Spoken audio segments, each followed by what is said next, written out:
Welcome to North Chapel on this Sunday, November 16th. My name is Hope Yeager and I'm the service coordinator this morning. If you're visiting today, we welcome you and we invite you to sign the guest book, which is at the back of the sanctuary. We also invite any visitors to stand up and introduce themselves to the congregation if that is something you are interested in doing. Is there anyone visiting today who would like to introduce themselves? I see Tatum and Taylor here for the children's program. Good morning. And here is your reminder to turn off or silence your cell phones and pagers. After the service this morning, there will be coffee hour downstairs in the social hall. There are stairs at the back that way. There are stairs through here. There are large print orders of service and hearing devices also at the back of the sanctuary if that's something that you find a need for. There are many announcements in the order of service also on the church website about what's happening here at North Chapel. I urge you to read those at some point. Joanne has an announcement. Good morning. In my employment here as the administrator, I get to meet some very interesting people. And a woman came by on Thursday from WISE, which is the domestic violence and support organization. And she left a lot of information that's really, really interesting and new to me. We sat and talked for quite a long time. And she asked me to offer this to you. It's all on the back table as you leave, to take with you, because we never know who it is we're talking to that might need this information. There's business cards, a big pile of those that you can grab on both tables and just have it in your pocket. Because in this time of the stories about the sexual abuse in the Epstein files, a lot of us are being re-traumatized. It's very hard. And just to have this, just to know that there's somebody at the end of the phone, and there's classes, and there's opportunities to volunteer as well. So please keep that in mind. Thanks. Good morning. I actually have a short one and then a longer one. So if you remember to bring a check for the wreaths today, I have an envelope and you could give them to me after the service. The wreaths will be delivered on Thursday. So when I agreed to be the person to talk about the pledge drive this Sunday, I immediately thought of Diane and her adaptation of Poe's The Raven for the pledge drive. And so I emailed her and I said, may I use your poem? Would you send it to me? And she said, sure. But she said, I think people are tired of it. We've had it for 2 different Sundays during the pledge drive. And she said, and it won't be the same if I'm delivering it rather than Diane, and I agreed on that. But since I was gone, I didn't have any other creative ideas. But while I was gone, she took it upon herself to do some doodling around with ChatGPT. So she asked ChatGPT to write a Shakespearean sonnet written for the North Chapel, highlighting Joanne as the administrator, Leon as the minister, and Michael as the music director. And here's what she came up with. She first came up with a very serious Shakespearean sonnet, and then she asked it to do a more modern version of a Shakespearean sonnet, and then she said a lighthearted and joyful one. So Marianne Postins a few weeks ago asked Google to find a poem for her opening words, and she came up with a perfect poem, which she later learned was written by ChatGPT, taking pieces from many other poets, and she decided not to read it. I am not going to make that decision, so I'm going to read these 3 sonnets. Sonnet for North Chapel. When hearts seek light where faith and friendship blend, let North Chapel their steadfast harbor be, where kindly souls in common purpose bend to build a home of hope and charity. Fair Joanne tends each task with patient grace, her care a lantern through the week's long tide, and Leon's words like dawn the dark erase, his wisdom leading all who walk beside. Sweet Michael's chords lift prayers upon the air, each hymn a bridge from earth to heaven's gate. Together they weave comfort, pure and rare, and fill each heart with peace to celebrate. So pledge thy hand, thy spirit, thy part, for North Chapel dwells within each faithful heart. And so here is ChatBT said, sure, I'll do a more modern version. It keeps the beauty and rhythm of the original form, but uses warmer, more natural language that would fit beautifully in a pledge drive or a service reading for the North Chapel. So here, number 2, a sonnet for North Chapel. When hearts seek meaning in a restless day, let North Chapel's warm light guide them near, a place where love and purpose find their way, and every soul is welcomed, known, and dear. Joanne's kind care keeps every flame alive. Her steady hands make all things run with grace, and Leon's words help weary hearts revive, his wisdom shining through this sacred space. While Michael's music lifts us to the skies, each note a prayer that carries hope anew. Together, faith and friendship harmonize, and all we dream becomes more bright and true. So pledge with joy your gifts, your voice, your art, for North Chapel's light lives in each faithful heart. So then the light-hearted version called A Mostly Serious Sonnet for the North Chapel. When coffers droop and bills begin to groan, 'tis time, dear friends, to pledge with heart and gold. For faith alone won't heal the chapel's stone, nor hymnals print themselves, or lights uphold. Fair Joanne reigns o'er forms and endless lists. Her emails fly like angels through the sky. Sweet Leon preaches truth and sometimes twists a sermon joke that makes the rafters sigh. And Michael's music, oh celestial sound, can make us tear or tap our toes in pews. So pledge, lest silence be the only sound, and Leon starts to sing the weekly news. Give now, kind souls, and keep our joy in play. North Chapel needs you every single day. So thanks to Diane, we're channeling and bringing her here. So at this point in our pledge drive, we've received about $50,000 in pledges from 24 people. So hope some more of you will pledge. Thank you. Our worship theme for November is generosity. Generosity is something I aspire to. I'm lucky enough to have incredibly generous friends, relatives, and coworkers. I struggle sometimes to see myself as generous, and I blame Charles Dickens. His story, A Christmas Carol, specifically the 1970 movie titled Scrooge, is something I saw many times as a child. This is the musical version with Albert Finney playing Ebenezer Scrooge. When I was growing up, the local movie theater would play this version of Scrooge as a matinee at the start of Christmas vacation. I would go and meet my friends at the theater. We'd revel in the freedom of vacation and this colorful, song-filled version of the story of Scrooge. The transformation of Ebenezer, thanks to the ghosts who appear to him in the night, amazed me every time. But the story emphasizes generosity as a kind of binary set of choices of being a miserly curmudgeon or a giddy philanthropist.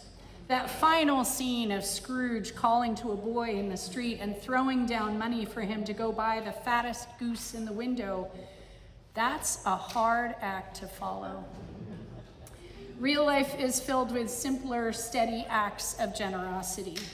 One of the things I treasure about this North Chapel community is how often I witness people taking care of each other and taking care of the community through small, simple acts.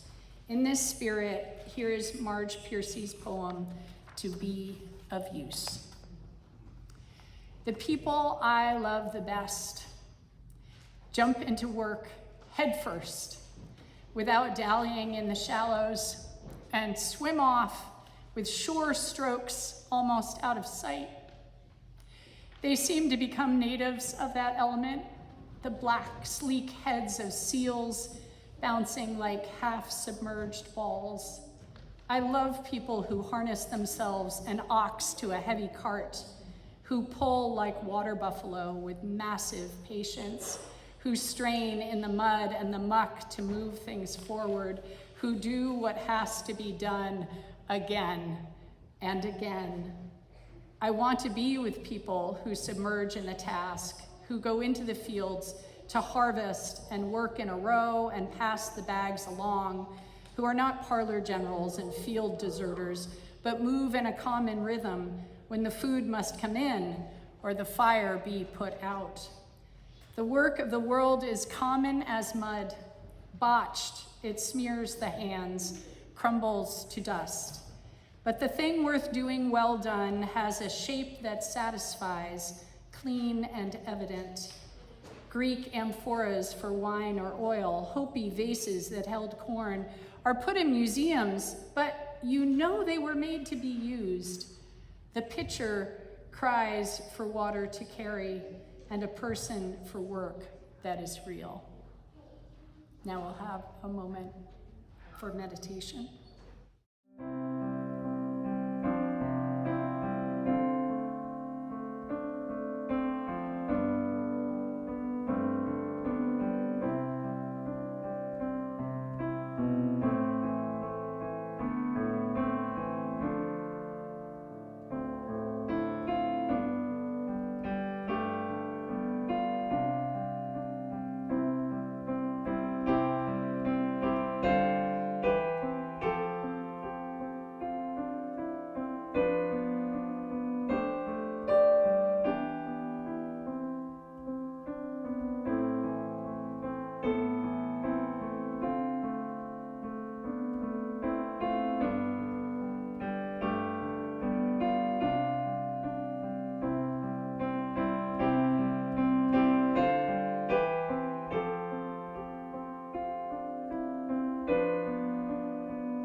I love the,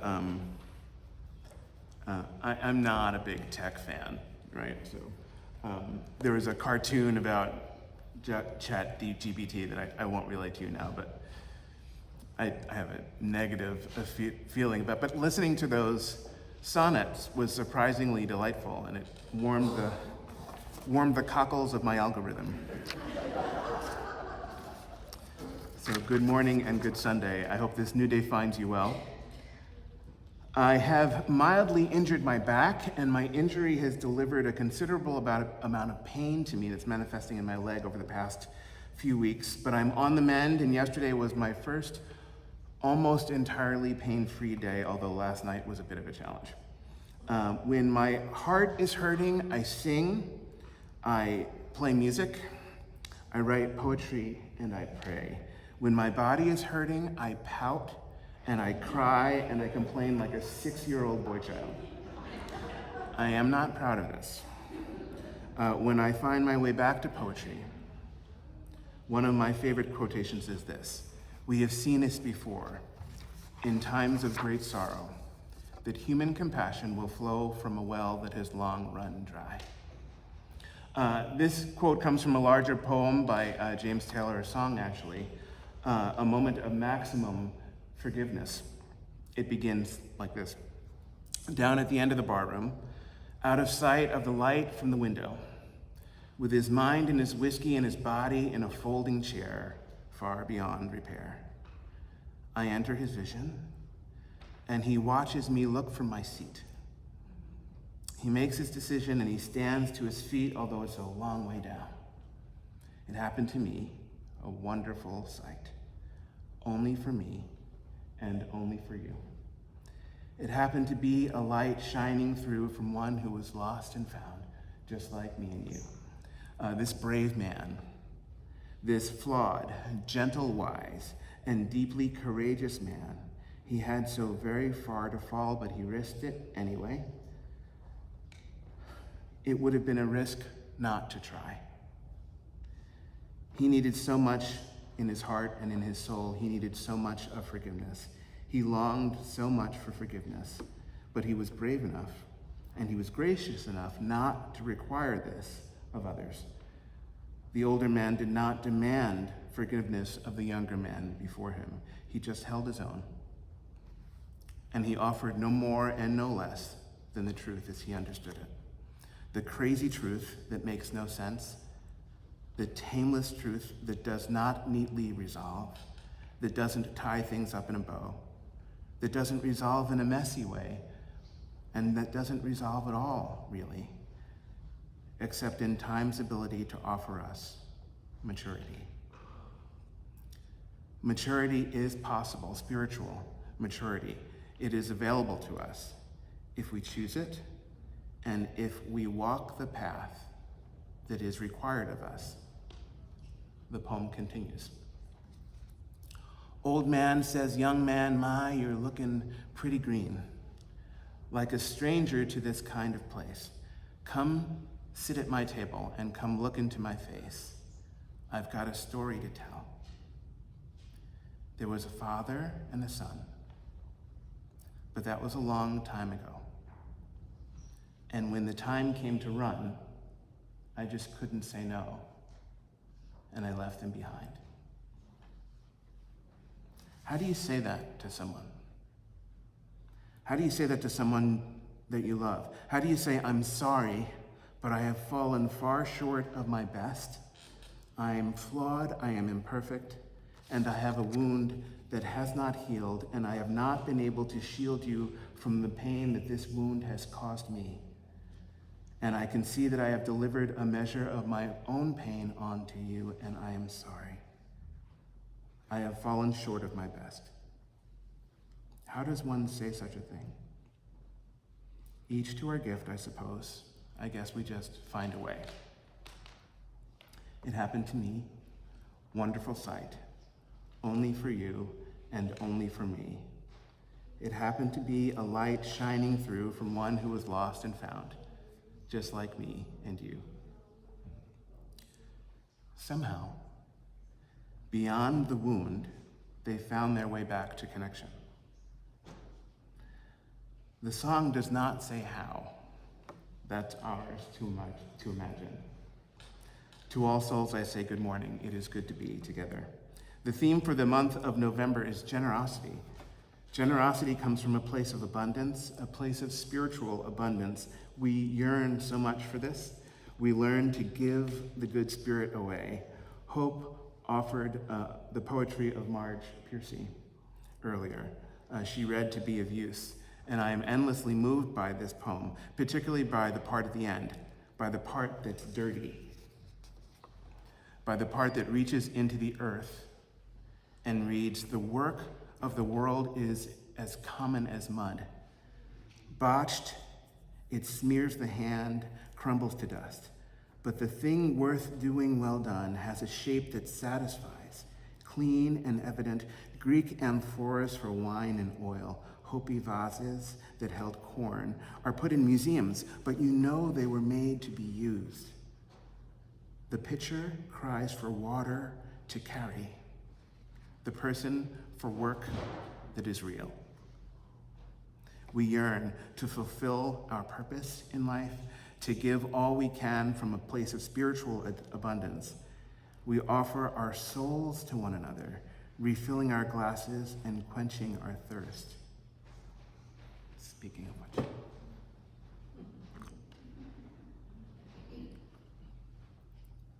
we are called, soul level deep, to live lives that are real. And it is this realness of our lives, the reality of our lives, that we all have in such great abundance. Our lives are as common as mud, and that mud changes over time.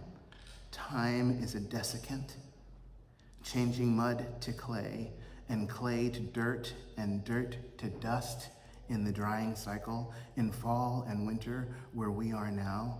when the earth draws its energy inward and freezes it in a snowy breath beneath our feet. And in time, in months to come, spring and summer, as the earth exhales in mist and rain and garden greens and flowers, dust to dirt and dirt to clay, and clay to mud returning. And in its season, too much mud in this part of Vermont. Too much mud, which is not usually what one means when one speaks of spiritual abundance. It is possible to have too much of a thing that is not so useful. To my taste, mud abundance seems to yield a lesser poetry. When mud sits too thick on the roads, when mud near frozen outside thaws from our boots in freshly cleaned family kitchens, testifying exactly as to where we have placed our feet. Mud abundance is not a blessing, not what it means to be of use. Abundance alone is not generosity. One must find ways to be of use, of holy service, to be of use. This is what the poem is expressing. This is what the words are trying to say. The poem speaks of a mud that is well made, speaks of the common work of the world that affirms life and sustains life. To be of use is to be purposeful, strategic, necessary, nurturing, positive. To be generous is to give abundantly of a mud well made. What mud well made is miraculous. This idea is magnified in more traditionally Christian churches on the first day of Lent, in what is commonly called Ash Wednesday. I thought Ash Wednesday was a fully accepted thing, but I learned that this holiday does not sit well with certain Christian leaders. The Very Reverend Sam Candler, I love that title. It's really the Very Reverend. I didn't know that was a thing. The Very Reverend Sam Candler explains in an article entitled "Remember That You Are Mud." He writes, strong Christian, he says, I regret that our tradition has adopted the title of Ash Wednesday for this day. The holy day is not supposed to be called Ash Wednesday. Our gradual adoption of this title over time is a penitential maneuver of the Middle Ages. Penitence is fine and often necessary, but the power of this day is not about ashes. The power of this day is about dust. The power of this day is dirt. The power of this day is mud. He further explains, the word for the first human being, Adam, comes from Adama, which means ground or earth. So it is that in Genesis 3:19, the Lord declares to Adam, you return to the ground, for out of it you were taken, you are dust, and to dust you shall return. Those are the words that priests repeat as she or he smudges foreheads on this day. Thus, I would rather this day be called Dust Wednesday, or Earth Wednesday, or even Mud Wednesday. God shaped humanity from the dust and the dirt and water too, and molded a mud into a slippery clay, and breathed spirit of life into us. We humans, then, are the result of God's creativity, fertility, and grace. We enjoyed an innocent and equal life with God in the garden. To be generous and to be of use is to give abundantly from the common miracles that we are. To give of the mud, of the clay, of the dirt, the dust, the stardust, golden. So here's my question to you, you common miracles. What does it mean to be generous when we are not at our best? When standing on our own 2 feet means risking too far a fall, and Lord, it's a long way down. When forgiveness is asked of us, or when we are wounded and hurt and are in need of forgiveness. What abundance, what sense of generosity becomes useful in such times, and what sense of thrift, what frugality works against us. Last weekend, I think it was last weekend, a group of Unitarian Universalists from Heartland and Norwich, Montpelier, and Woodstock traveled to Boston by bus for a field trip for a day. Our first stop was Walden Pond, where Henry David Thoreau made his simple encampment on Ralph Waldo Emerson's property. Emerson's land, meaning land that he wrested from the Nipmuc and the Massachusetts people who lived there prior to colony. Next, we went to Concord to visit the famous Sleepy Hollow, the cemetery where the families of Emerson and Thoreau are buried, along with Louisa May Alcott, who wrote Little Women, and Andrew Carnegie, and William Rockefeller, and Nathaniel Hawthorne, and the artist Daniel Chester French. Do you know that guy? He's the sculptor who carved the Lincoln Memorial in Washington, D.C. We walked or took the bus from Sleepy Hollow to First Parish. Bless you, bless you. We walked or took the bus from First Parish in Sleepy Hollow in Concord, a historic church, Unitarian church, that was founded in 1637. William Emerson served as a parish minister for 11 years. That's the grandfather of Waldo Emerson. Dana McLean Greeley ministered there for 16 years after first serving as the first president of the UUA, the Unitarian Universalist Association, that was founded in 1961. His grandniece is one of my dearest friends, by the way. She's been here. Gary Smith served for 23 years, from 1988 till 2011, and during his years, they built the Partner Church program that had exchanges with our Unitarian forebears, our ancestors in Transylvania, where their churches date back to 1568. Yeah. After lunch, we headed over to Harvard Divinity School and then to Mount Auburn Cemetery. There's so much history there, living history, the still living history of the dead. And you can reach right out and touch it. I reached right out and touched the headstone of Henry David Thoreau at Sleepy Hollow. Henry died at the age of 44 in 1862. And I reached out and I touched the stone statue foot of Hosea Ballou at Mount Auburn. Hosea died at 81 years of age in 1852, when Henry David was still in his mid-30s. Hosea Ballou was among the most famous and most influential of the Universalists. He published his famous treatise on atonement in 1805. It was 2 years after he and his family moved to Barnard, Vermont, right here near Silver Lake. His home is still there. Hosea Ballou preached at art churches in Barnard and in Heartland, in Bethel and Bridgewater, and of course he preached right here in Woodstock. His portrait hangs in our library. I wonder if we might consider renaming that library to the Ballou Library, just to be, ostentatious. Anyway, I was moved by all that we did. I felt like a nerd and like some uncool groupie for the whole day, touching headstones and then placing my hand on my heart, which is creepy.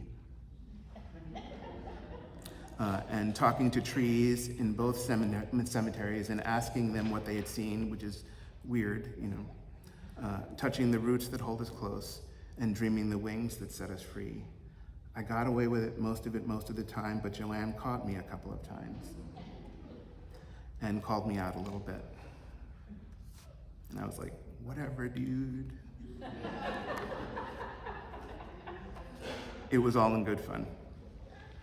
In truth, I could not have been more honored to have shared the whole experience with Polly and with Jack, with Jane and with Joanne. I saw our history again, as if for the first time through their eyes. I learned a whole lot more about Henry David Thoreau, and I realized that I have so much more to learn. I quote Walden all the time, his famous book from 1854, about the time when he retreated into the woods in an effort to live life to the fullest. It was in Walden, of course, that he wrote famously, "I went to the woods because I wished to live deliberately, to front only the essential facts of life and to see if I could not learn what it had to teach and not when I came to die, discover that I had not lived. He wanted to live deep and suck out the marrow of life. He wanted to drive life into the corner and reduce it to its lowest terms. Like no one before him, he went out in search of life's lowest common denominators. And like no one before him, he went out in search of life's highest human values. And I love him for that. Daring and dangerous, he wrote about American slavery. It was the talk of the town in the 1850s. He wrote, "Sometimes I wonder how we can be so frivolous, I may say, as to attend to the gross but somewhat foreign form of servitude called Negro slavery. There are so many keen and subtle masters that enslave both North and South. It is hard to have a Southern overseer. It is worse to have a Northern one. But worst of all, when you are the slave driver of yourself." I never fully understood how daring or how dangerous he was back then, how theologically sexy he is now. What a powerful thing to say, that it is worst of all when one is the slave driver of one's own self. What key, what plan of escape, what brave light mode of freedom, what aspect of spiritual generosity can free the soul from so secret an enslaver as ourselves? So theologically beautiful, so powerful. So as soon as I got back home, I purchased all of his journals.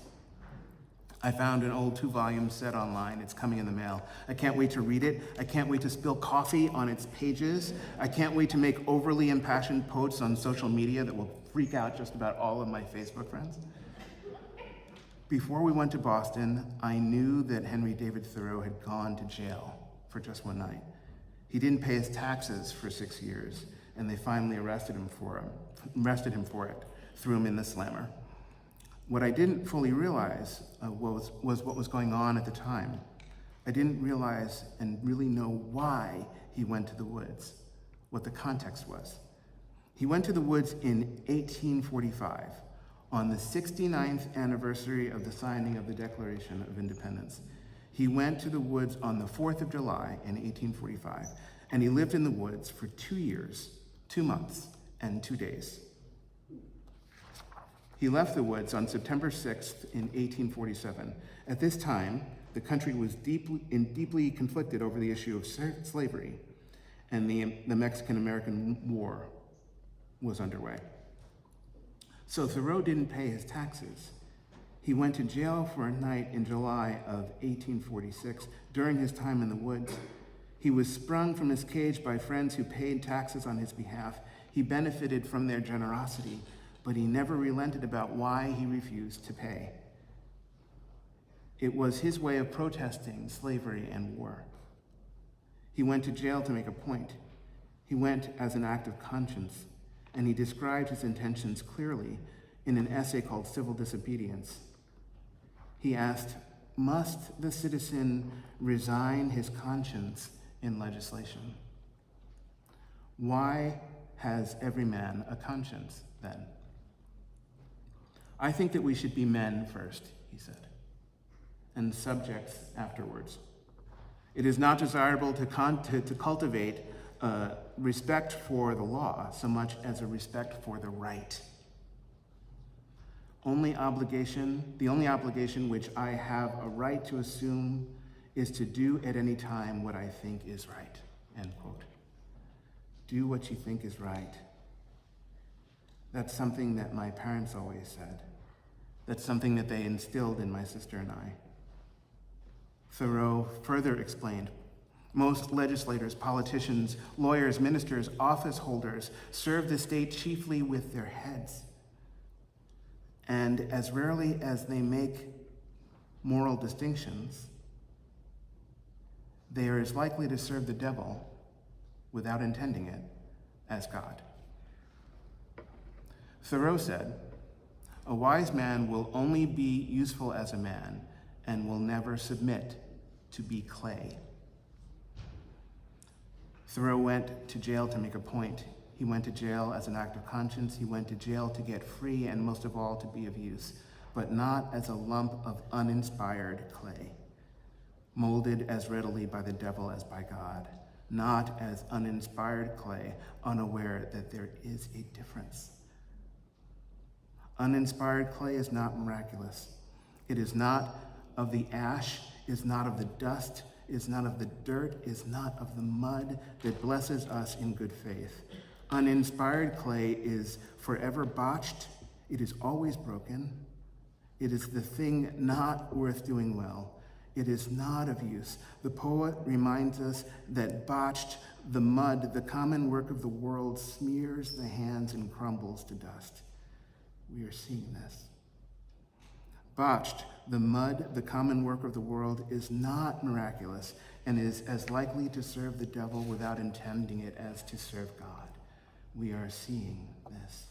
Botched, the mud, the common work of the world, will only choose that which is advantageous, will not choose that which is morally right for its own sake, will make a business of the blessing of the world. It takes courage to become more than lumps of uninspired clay. Are we brave enough to take that journey? That's not a real question. We do not have the option to do otherwise. I often think about a concert that I went to years ago. Bernice Regan Johnson offered a solo performance in Princeton, New Jersey. She is the founder of Sweet Honey in the Rock. She told a story about 1 Corinthians from the Bible. I've shared it with you before. 1 Corinthians is, although I speak in tongues of men and angels, I'm just sounding brass and tinkling cymbals without love. The passage concludes with, where as a child I saw it face to face, now I only know it in part. Fractions in me of faith and hope and love, and of these great three, love is the greatest. So she was quoted that passage. Bernice was quoted that passage and was asked which was the greatest of those three beauties, faith and hope and love. And without hesitation, she responded and said, courage, even though it's not on the list. She said, unless one has courage, one might lack the capacity to practice the other three. So what does courage look like in these days of reckless uncertainty, these days of violence and displacement, these days of hope and possibility against the odds and against the grain? Courage looks like the opposite of reckless uncertainty. It looks like the inverse of violence. Courage feels like returning home under the soft gaze of Lady Liberty. It feels like being moved to hear the words of a woman from the Bronx who pushes back against a sea of troubles, who pushes back against the destructive energies that have been tearing things down by staging troops in western cities and in Memphis and in Chicago, tearing things down with a wrecking ball, by taking a wrecking ball to the East Wing of the White House. Courage sounds like a woman. Courage sounds like a woman who reminded us recently, with power and with dignity, that the White House belongs to no president, but belongs to the people of the country. She said, I want us to remember and to know that the future, our future, is not determined by one man in a house that was built by enslaved people. Our future will be determined not in a house built by slaves, but in a city built by free men, in a city built by unionists and immigrants and suffragists, the bricks laid by working people past, present, and future, the seamstresses, the unionists who paid for our rights with blood. This city was built by the Irish escaping famine, by the Italians fleeing fascism, by Jews escaping Holocaust, by Black Americans fleeing slavery and Jim Crow, by Latinos seeking a better life, by Native peoples standing up for themselves, by Asian Americans coming together in Queens, in Brooklyn, in the Bronx, in Manhattan, in Staten Island, in this country, in a vision to build the freest and the toughest and the greatest city on earth. And we will not stop now in New York, she said. Alexandria Ocasio-Cortez did not go to the woods to live deliberately. She went to the city, and she did the same thing that Thoreau did. She broke free. This is what courage looks like today. Courage looks like the flowering, not the firing, the flowering of one of the bravest experiments in human history. It looks like the clear and present choice, the contemporary choice to live life deliberately, just as Thoreau did, to cleave to the marrow of life, to the blood and bone of it, to the flesh and faith of it, to the flower and the fire and the forgiveness and the freedom of life. It's not so spectacular. It is not rare. It's as common as mud, and it is what we are made of. All of us, without exception. We have seen it before. In times of great sorrow, human compassion will flow from a well that has long run dry. So let's go, Woodstock. May we know this as a blessing soul level deep. May it be so. Blessed be. And amen. We don't let it be taken from us, this bravest fire. We don't let it be taken from us. We don't cower even though we're scared in our loneliness. We express our passions to the world and gather around us the spirits that we need. All around us, as common as mud, is the miracle that we need. Look around you, you'll see it in each other's eyes. I'm doubtless about this. Take that spirit with you. Be well.